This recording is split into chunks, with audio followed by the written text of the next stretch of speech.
ভোলা মাছের ঝাল আমার রেডি। তো চলুন এবার সার্ভ করে দিই।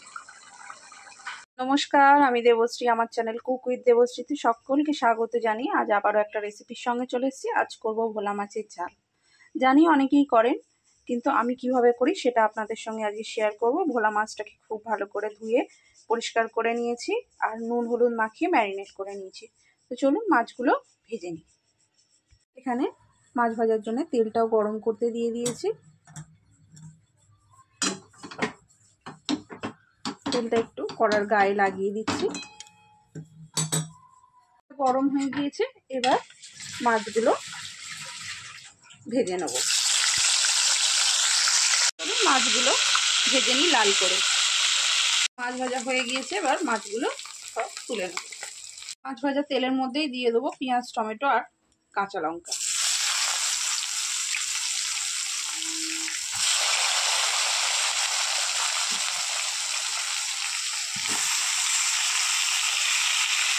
সব মতো মাছের ঝালটা একটু টমেটো বেশি দেবে, দেখবেন খেতে খুব সুন্দর লাগবে। তো চলুন পেঁয়াজ টমেটোটা খুব ভালো করে ভেজে নিই। খুব ভালো করে ভেজে নিয়েছি। এবার দিয়ে দেবো আদা রসুন পেস্ট।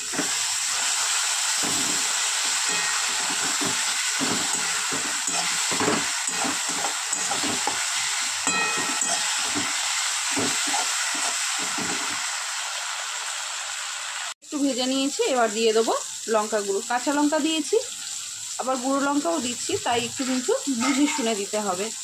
দিয়ে দেবো হলুদ গুঁড়ো আর দেবো জিরে ধনে গুঁড়ো। জিরে ধনে গুঁড়ো সবসময় আমার একসঙ্গে করা থাকে, আগেও বলেছি।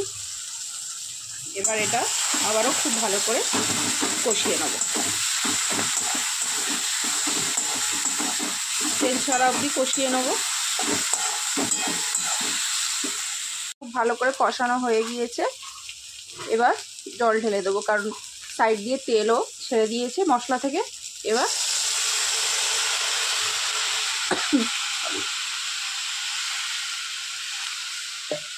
মাছ হিসাবে জল দেবেন, যেরকম গ্রেভি রাখতে চাইবেন সেই হিসাবে জল দেবেন,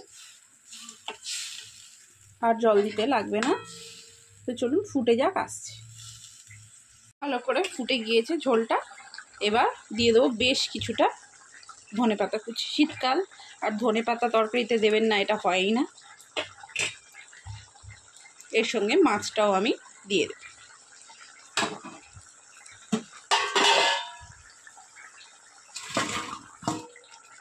দিয়ে আর 2 মিনিট রান্নাটা করতে, মাছ ভাজা সব কিছু রেডি করা নিয়ে হয়তো 15 মিনিট সময় লাগবে।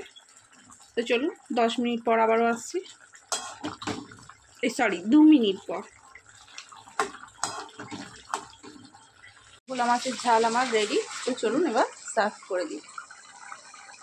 একদম গরম গরম ধোঁয়া ওঠা ভোলা মাছের ঝাল আমার তৈরি। রেসিপিটা কেমন লাগলো অবশ্যই কমেন্টের মাধ্যমে জানাবেন, আর রেসিপি সম্পর্কে কিছু জানার থাকলে সেটাও কিন্তু কমেন্ট করতে ভুলবেন না।